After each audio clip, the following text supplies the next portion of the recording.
So ఇప్పటివరకు అంటే ఆంధ్ర జిల్లాలు, రాయలసీమ, ఉత్తరాంధ్ర, కోస్తాంధ్ర ఇలా ఓవరాల్గా మాట్లాడుకుని ఇప్పుడు జిల్లాల వారీగా, నియోజకవర్గాల వారీగా వద్దాము. సో రాజ్ కుమార్ గారు, శ్రీకాకుళంలో ఎలా ఉంది పరిస్థితి? అంటే పలాస ఇలాంటి నియోజకవర్గాల్లో అక్కడ పలాస నుంచి ఈసారి గౌతు శిరీష, సో తను అంటే సిట్టింగ్ ఎమ్మెల్యే వాళ్ళ నాన్నగారు అక్కడ నుంచి 6 సార్లు కంటిన్యూగా గెలుచుకుంటూ వచ్చారు. ఈసారి వాళ్ళ నాన్నగారి నుంచి తనకిచ్చారు. సో ఎలా ఉంది అక్కడ పరిస్థితి? ఎలా ఉంది? శ్రీకాకుళం వచ్చేసరికి మేడం అన్ని పార్టీలు కూడా అక్కడ మెజార్టీ వస్తే ప్రభుత్వం ఏర్పాటు చేస్తుంది.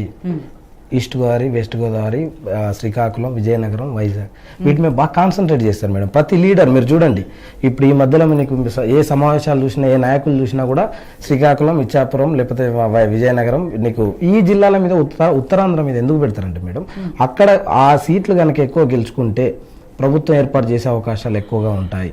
కాబట్టి గతంలో కూడా మీరు చూడండి మేడం, శ్రీకాకుళం జిల్లాలో 2014 ఎన్నికల్లో 10 నియోజకవర్గాలు ఉన్నాయి. 9 నియోజకవర్గాలు వైఎస్ఆర్సీపీ కైవసం చేసుకుంది. సరే తర్వాత పార్టీ మారుడు అది ఇంటర్నల్, అది మేడం వాళ్ళ మధ్యలో ఉన్నటువంటిది. ఈ నేపథ్యంలో ఇప్పుడు కూడా ఆ జిల్లాలో, శ్రీకాకుళం జిల్లాలో విజయమ్మ కావచ్చు, షర్మిల కావచ్చు, జగన్ కావచ్చు, చంద్రబాబు కావచ్చు, లోకేష్ కావచ్చు, వీళ్ళందరూ కూడా పర్యటనలు చేసి ఆయా అభ్యర్థులకు గెలుపు కోసం కృషి చేయడం కానీ, ప్రజలకు హామీలు ఇవ్వడం కానీ. మేడం శ్రీకాకుళం జిల్లా వలసల జిల్లా, ప్రజల సమస్యల జిల్లా అంటారు దాన్ని. కొన్ని ఏళ్ల నుంచి నాయకులు వస్తారు, పోతారు, హామీలు ఇస్తారు, పోతారు, కానీ ప్రజలు మాత్రం అక్కడికి ఇప్పటికీ అభివృద్ధి కోరుకుంటున్నారు, మార్పు కోరుకుంటున్నారు. అసలు ఎవరు వస్తే మాకు బాగు చేస్తారు, ఎవరు వస్తే మాకు అభివృద్ధి చేస్తారు అనేది ఇంకా అట్లనే ఉంది మేడం. ప్రతి ఒక్కటి నీకు ఆ జిల్లా మొత్తం కూడా మేడం సముద్ర తీర ప్రాంతమే. 170 కిలోమీటర్ల పొడుగుతో ఉంటుంది మేడం. అది ఈ పొడుగుతో కూడా ప్రజలు కోరుకునేది ఒకటి, ప్రతి ఒక్క నియోజకవర్గంలో మత్స్యకారులు ఉంటారు మేడం. మత్స్యకారుల సమస్య అసలు అది అంత ఇంత కాదు మేడం. ఏ ప్రభుత్వాలు వచ్చినా తీర్చడం లేదు. అది ఎందుకంటే మేడం మేము ఇది చేస్తాం, ఆయిల్ డీజిల్ ఇస్తాం, అది చేస్తాం, మీకు చనిపోగానే 10 లక్షలు చనిపోతే బతికున్నప్పుడు పైసలు ఇరా అంటే సచ్చినాక పైసలు ఇస్తారంటే ప్రజల లోపల అట్లున్నది మేడం. అంటే మనం చెప్పడం కాదు, నేను బతికున్నప్పుడు మాకు పైసలు ఇస్తే మాకు ఆదుకున్నాను అయితే. మన తుఫాన్ వచ్చింది మేడం. తుఫాన్ వచ్చేసరికి కూడా మీకు చూడండి, రాష్ట్రంలో ఉన్నటువంటి ప్రతి ఒక్క నాయకులు, జగన్ కావచ్చు, చంద్రబాబు కావచ్చు, ఒకరికంటే ఒకరు ముందుకెళ్ళి మేము సాయం చేస్తాం. అక్కడ ఆ జిల్లా నేపథ్యంలో మేడం ఇక్కడికి వచ్చేసరికి శ్రీకాకుళం జిల్లా వలసల జిల్లా మారాలంటే అక్కడ ఇండస్ట్రీలు కావాలి, ఓడరేవులు కావాలి, అక్కడ పోర్టులు ఏర్పాటు చేయాలి. స్థానికంగా ఉన్నటువంటి నాయకులు మారి ప్రజలకు అభివృద్ధి అంటే చేరువలో ఉండాలి అన్న ఉద్దేశమే కోరుకుంటారు తప్ప మేడం వాళ్ళకి ఏదో కావాలి, ప్రజలు ఇప్పుడు జగన్ వస్తే ఇది చేస్తారు, అది చేస్తారు. వాళ్ళు ఇప్పటికీ మేడం శ్రీకాకుళం జిల్లా అంటే ఇప్పటికీ ఆనాటి కాలంలో ఉన్నటువంటి మనుషుల్లాగానే ఉన్నారు. అభివృద్ధి ఇప్పటి వరకు అసలు నోచుకోలేదో చూస్తే ఒక ఎన్హెచ్ ఉంది, ఒక మళ్ళీ ప్రతి ఒక్కటి మేడం దేశంలో ఎక్కలేని విధంగా ఆ జిల్లా మొత్తం ఎన్హెచ్ రోడ్డే. ఆ జిల్లా మొత్తం పోర్టు సంబంధించినటువంటి సముద్ర తీర ప్రాంతమే. అక్కడి నుంచి ఇప్పుడు గెలిచాక ఎన్నేళ్ళు చేయని ప్రభుత్వాలు కూడా ఇచ్చాపురం నుంచి తడ వరకు ఈ మధ్యలో చంద్రబాబు నాయుడు కూడా చెప్పారు, తడ వరకు నేను పోర్టు అభివృద్ధి చేస్తాను, లేకపోతే బీచ్ రోడ్ అభివృద్ధి చేస్తాను. ఇన్ని రోజులు ఏం చేశారు అనేది ప్రజలు ఏమంటున్నారంటే ఏం చేశారు, అసలు ఇట్లా అక్కడ ఎక్కడ చూసినా నిరుద్యోగిత. శ్రీకాకుళం జిల్లా టోటల్ అసలు అక్కడ జిల్లాలో ఒక విలేజ్లో 1000 మంది ఉంటే మేడం 800 మంది వెళ్ళిపోయి అక్కడ తాతలో ముత్తాతలో ఉండి, ముసలోళ్ళు అక్కడ ఉండి ఆ జిల్లాలో వాళ్ళు కూడా ఉండడం ఎందుకు అంటే ఒక ఇల్లు గూడు కట్టుకొని ఉంటారు కాబట్టి ఆ గూడు ఒక కావాలి. వాళ్ళంతా వెళ్ళేసి విశాఖ, హైదరాబాద్ అలాంటి నగరాలకు వచ్చి పని చేసుకుంటున్నారు. వాళ్ళ మార్పు కావాలని కోరుకుంటున్నారు. ఈ నేపథ్యంలో ఇప్పుడు కూడా ఏదైతే ఇప్పుడు గౌతు శిరీష ఉన్నది, సర్దార్ గౌతు లచ్చన్న అని చాలా పోరాట యోధుడు, తను వాళ్ళ కొడుకు 6 సార్లు సిట్టింగ్ ఎమ్మెల్యే. ఈ నేపథ్యంలో తనకు ఏజ్ కూడా పైబడడం జరిగింది. ఇప్పుడు కూతురు టీడీపీ జిల్లా అధ్యక్షురాలు. ఇప్పుడు ఆమె కూడా ఎదురులేదు, తను లవ్ మ్యారేజ్ చేసుకోవడం జరిగింది చౌదరిని.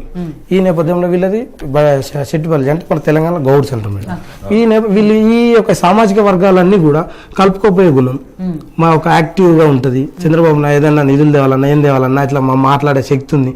నాన్నగారు ఆల్రెడీ సిట్టింగ్ ఏంటంటే ఆల్రెడీ పొలిటికల్ బ్యాక్గ్రౌండ్ నుంచి వచ్చింది కదా. శ్రీకాకుళం జిల్లాలో టీడీపీ, వైసీపీ రెండు కూడా స్ట్రాంగ్ గా ఉన్నదే, అది మనందరికి తెలిసిన విషయం. కానీ ఇక్కడ జనసేన ఈసారి కొత్తగా వచ్చింది కాబట్టి ఎస్పెషల్లీ పవన్ కళ్యాణ్ ఉద్దానం సమస్య మీద అక్కడ చాలా విపరీతంగా పోరాడారు. సో మరి ఆ ఎఫెక్ట్ ఏమైనా జనసేనకు అక్కడ ఉందా మేడం?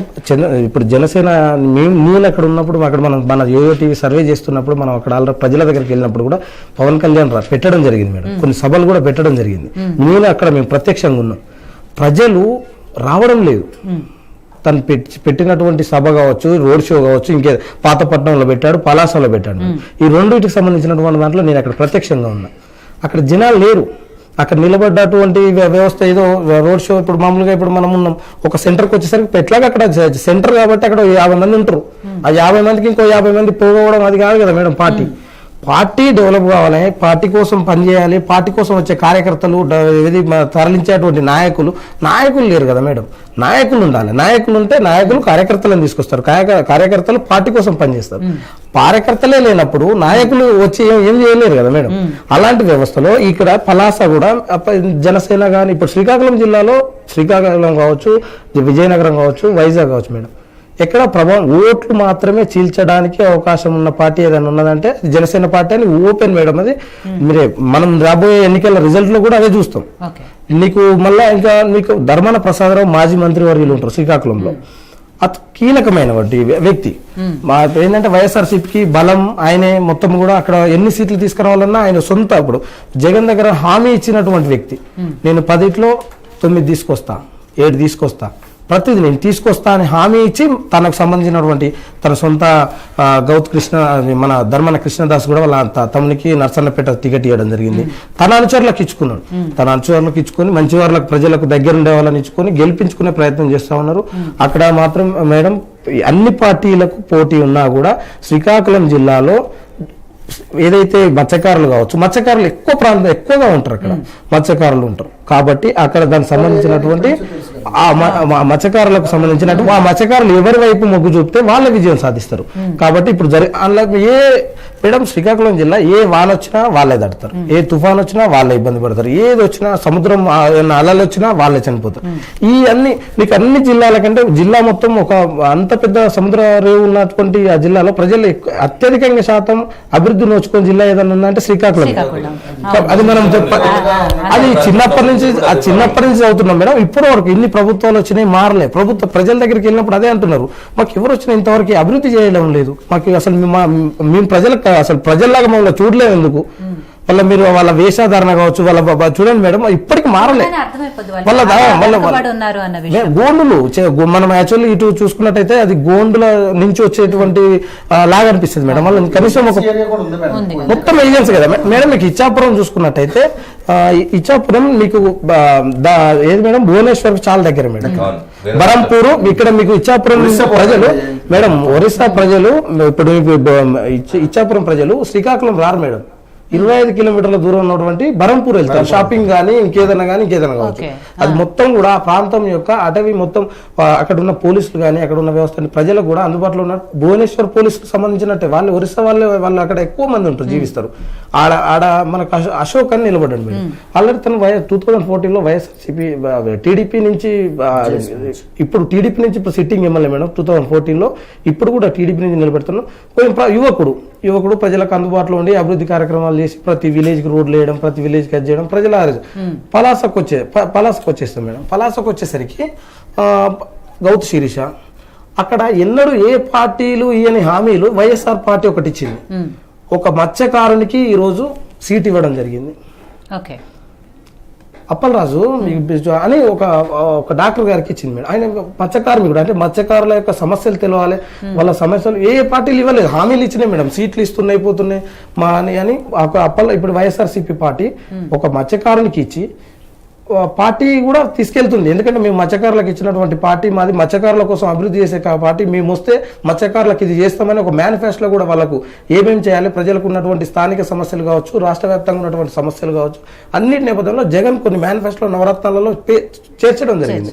ఈ పలాస నెక్స్ట్ వచ్చేసరికి మేడం టెక్కలి అచ్చెన్నాయుడు మంత్రి గారు మీద మేడం వైఎస్ఆర్సీపీ అభ్యర్థి ఎమ్మెల్యేకు సంబంధించినంత క్యాండిడేట్ కూడా కాకపోవచ్చు మేడం. ఎందుకంటే ఆల్రెడీ అక్కడ పెద్ద క్యాడర్ ఉన్నటువంటి మంత్రి అచ్చెన్నాయుడు, ప్రజలకు దగ్గర ఉంటారు.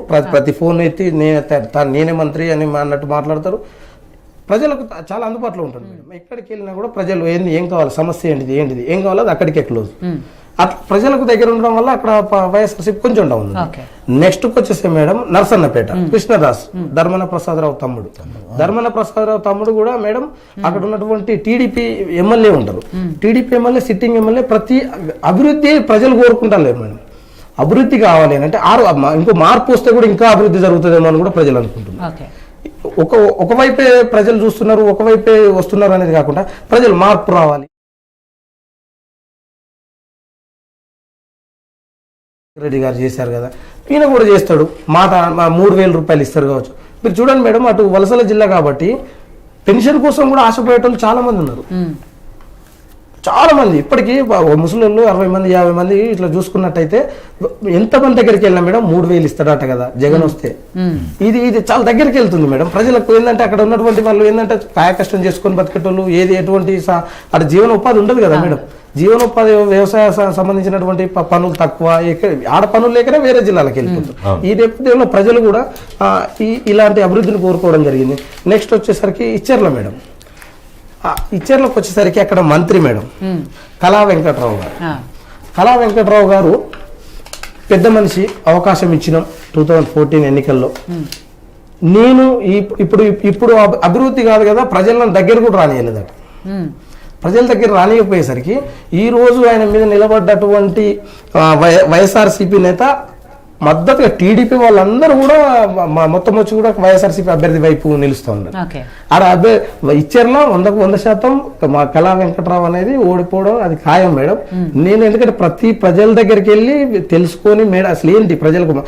కళా వెంకట్రావు పక్క లోకల్ క్యాండిడేట్ కాదు, వైఎస్ఆర్సీపీ అభ్యర్థి అయినటువంటి ఆయనే లోకల్ క్యాండిడేట్. ప్రజలకు అయ్యో అందుబాటులో ఉంటాడు. ఆయన గతంలో కూడా 2014లో ఓడిపోవడం జరిగింది. కొద్ది ఓట్లు 300 ఓట్లు పైచిలుకు. ఆ సానుభూతి కూడా పనిచేస్తుంది, దాంట్లో ఇబ్బంది లేదు మేడం. దాంట్లో ఇప్పుడు నీకు ఇక్కడ మళ్ళీ మేడం శ్రీకాకుళం జిల్లాలో వచ్చేసరికి శ్రీకాకుళం జిల్లాలో ధర్మన ప్రసాదరావు నిలబడ్డారు. బలమైన క్యాడర్ కూడా పెంచుకోవడం జరిగింది. ఆమె మీద గుండా లక్ష్మీదేవి కూడా నిలబడ్డది మేడం, టీడీపీ సిట్టింగ్ ఎమ్మెల్యే. ఆమె కూడా ప్రజలకు అభివృద్ధి చేసింది. ఆడ ఏంటంటే శ్రీకాకుళం నియోజకవర్గం అర్బన్ ప్రాంత ప్రజలు ఉంటారు, రూరల్ ప్రాంత ప్రజలు ఉంటారు. పట్టణ ప్రాంత ప్రజలు ఒకటి కోరుకుంటారు, రూరల్ ప్రాంత ప్రజలు తాగునీరు కావచ్చు, రోడ్లు కావచ్చు, ఇవి కోరుకుంటారు. ఈ నేపథ్యంలో అభివృద్ధి చేసినంత మాత్రం నేను గెలిపిస్తారనేది ఏం లేదు. ఎందుకంటే గతంలో కూడా 2000 ఆల్రెడీ మంత్రిగా ఉన్నప్పుడు కొన్ని కార్యక్రమాలు చేశారు, కొన్ని ఇండస్ట్రీలు తీసుకొచ్చిండు ధర్మన ప్రసాదరావు. ఆ జిల్లాను కొంచెం అభివృద్ధి వైపు మలిసి వైఎస్ హయాంలో కూడా మంత్రివర్గంలో పనిచేయడం జరిగింది. ఈ మంత్రివర్గంలో పనిచేసిన క్రమంలో అప్పుడు కూడా ఆ జిల్లా యొక్క ప్రజలకు అప్పుడు యాక్చువల్గా తన నియోజకవర్గం నర్సన్నపేట. ఆయన నర్సన్నపేట నియోజకవర్గం తన అన్నగారికి ఇచ్చి సీటును త్యాగం చేసి ఈ రోజు శ్రీకాకుళంకి వచ్చి నిలబడడం జరుగుతుంది. ఇక్కడ కొంచెం పైచిలుకు ధర్మన ప్రసాదరావు గెలిపే అవకాశాలు ఎక్కువ. ఇది ఇక్కడ మేడం. ఇంకోటి రాజంకి వచ్చేసరికి మేడం కొండ్రు మురళి అని మాజీ మంత్రి కాంగ్రెస్ లో పనిచేశారు. ఇప్పుడు రీసెంట్లీ ఎన్నికల ముందు టీడీపీలోకి వచ్చి సీటు తీసుకోవడం జరిగింది మేడం. ఆయన ఏదే రాజ్యంలో మొగిలి అది సంబంధించినటువంటి వైఎస్ఆర్సీపీ అభ్యర్థి గతం 2014లో ఎమ్మెల్యే. ఇప్పుడు తనకు ప్రజలకు అందుబాటులో లేకపోవడం, ప్రజలకు సంబంధాలు దగ్గరగా మలుచుకోకపోవడం, ప్రజల సమస్యలు తెలుసుకోలేకపోవడం వల్ల మురళి యాక్చువల్గా ఎన్ని రోజులు తన రాజకీయాలలో మీరు చూడొచ్చు, ప్రతిభా భారతి దాని ఇన్ఛార్జ్ యాక్చువల్గా రాజా, అది ఆమె స్పీకర్ అయినటువంటి ఆమె ఇన్ఛార్జ్ అయితే ఆమెను ఇమీడియట్లీ పార్టీ మార్చడం జరిగింది. దాని యొక్క నియోజకవర్గానికి ఇమీడియట్లీ సీట్ మార్చి కొండ్రు మురళికి ఇవ్వడం జరిగింది. ఇప్పుడు టీడీపీ నుంచి అక్కడ బలంగా వెళ్తూ అంటే ప్రజల దగ్గర కుంటుకుంటూ గతంలో కూడా మంత్రి పనిచేసిండు. ప్రజలందరూ ఒక క్యాడర్ పెంచుకుని లోకల్గా ఉన్న అక్కడ ఏర్పాటు చేసుకోవడం జరిగింది. ఇదంతా ఇవన్నీ కూడా మేడం ఇది ఈ ఏజెన్సీ ప్రాంతాలకు వచ్చేసరికి మేడం పాలకొండ ఉంది వైఎస్ఆర్సీపీ. ఏజెన్సీ ప్రాంతంలో వైఎస్ఆర్సీపీకి 100% వస్తాయి మేడం. ఎందుకంటే ప్రజలు రాజన్న రాజ్యం అవి మర్చిపోలే. ఇంకా ఇది ఇప్పుడు మామూలుగా ఆరోగ్యశ్రీ ఉంది, అది లేదు అని ఇప్పుడు ప్రజల ఆరోపణ. అక్కడ మాకు వైఎస్ఆర్సీపీ వస్తే మాకు ఆరోగ్యశ్రీ కొనసాగుతుంది, మాకు 1000 రూపాయలు దాటితే మాకు వైద్యం మొత్తం కూడా ఫ్రీ, మాకు ఎలా జగన్ వస్తే 3000 రూపాయలు. ఇవి ఎందుకంటే మేడం నీకు అటవీ ప్రాంతాల్లో మొత్తం కూడా మన హామీలు అనేది పనిచేస్తాయి అక్కడ. రామ్మోహన్ నాయుడు గారి పరిస్థితి ఏంటండి? రామ్మోహన్ నాయుడు మేడం జిల్లా మొత్తం చూసుకున్నట్టయితే రామ్మోహన్ నాయుడు దేశంలో ఎక్కలేని విధంగా ఎమ్మెల్యేలు ఎంపీలపై ప్రభావం చేస్తూ ఉంటాయి. వీళ్ళు ఎమ్మెల్యేలకు వచ్చినటువంటి సీట్లు ఎంపీకి ఓట్లు ఎంపీ ఎన్నికే జరుగుతుంది. కానీ అక్కడ ప్రతి దగ్గర యువకుడు నాన్నగారి కంటే ఎక్కువ పేరు తెచ్చుకున్నాడు అనొచ్చు మేడం. ఒక మాటలో చెప్పాలంటే నాన్న ప్రతి ఒక్క మనిషి పెద్దవాళ్ళు వెళ్ళినా చిన్నవాళ్ళు వెళ్ళినా ప్రజలకు అందుబాటులో ఉండి అసలు ఏంటి సమస్య ఏంది, ఆ సమస్యను మళ్ళీ తిరిగి రాకుండా ఆ వ్యక్తి యొక్క సమస్య వచ్చిన తర్వాత ఎందుకు నేను కొన్ని విలేజ్లోకి వెళ్ళిన మేడం, అదే శ్రీకాకుళం జిల్లాలో ఎమ్మెల్యేల సంబంధించినటువంటి కవరేజ్కి మనం పోయినప్పుడు రామ్మోహన్ నాయుడు లేరా అండి, రాలేదా అయ్యా అని ఇట్లా ముసలోళ్ళు పెద్ద పెద్దోళ్ళు అడుగుతున్నారు. చిన్న అసలు వాళ్ళకి ఎంపీ అంటే మనకు తెలుసు మేడం, ఎంపీ అభ్యర్థులు ఎక్కడ మనకు కనబడదు. ఎక్కడ ఎమ్మెల్యేలు ప్రచారం చేస్తారు, 2 ఓట్లు వేయాలంటారు, 2 సైకిల్కి అంటారు, 2 ఫ్యాన్ గుర్తులు అంటారు, 2 గ్లాస్ గుర్తుకే అంటారు. కానీ మనకు ఎంపీ అభ్యర్థులు అంత పెద్ద ప్రభావితం చేసి ముందుకెళ్ళి దీనికి వేయాలి దానికే వేయొద్దు అనేది ఇట్లా ఉండదు కదా మేడం. అక్కడ మాత్రం రామ్మోహన్ నాయుడు ఎంపీగా గెలిచే అవకాశాలు ఎక్కువ. ఎందుకంటే ప్రజలకు నిత్యం అందుబాటులో ఉండి ప్రజలకు సమస్యలే అందుబాటులో, తన జిల్లా మొత్తం కూడా మేడం సుడిగాలి పర్యటన. ఒక యువకుడు అంటే టైము, దానికి వ్యవస్థ, దీనికి మేడం రేపు వెళ్దాం ఎల్లుండి వెళ్దాం ప్రజలకు అనేది ఉండదు. ప్రజల దగ్గరికి వెళ్ళి ప్రజా సమస్య తెలుసుకొని ప్రజలకు అందుబాటులో ఉంటారు. కాబట్టి ఈ రోజు రామ్మోహన్ నాయుడును కోరుకుంటా ఉన్నారు అక్కడ madam. Okay, so Raj Kumar గారు చివరిగా అంటే శ్రీకాకుళం జిల్లాకు సంబంధించి మొత్తం వైసీపీకి ఎంతవరకు గెలిచే అవకాశాలు ఉన్నాయి, ఎన్ని సీట్లు గెలిచే అవకాశాలు ఉన్నాయి, ఇటు టీడీపీకి ఎన్ని సీట్లు గెలిచే అవకాశాలు ఉన్నాయి? మేడం 6 సీట్లు వైసీపీ గెలుతుంది, 4 సీట్లు టీడీపీ గెలుస్తుంది.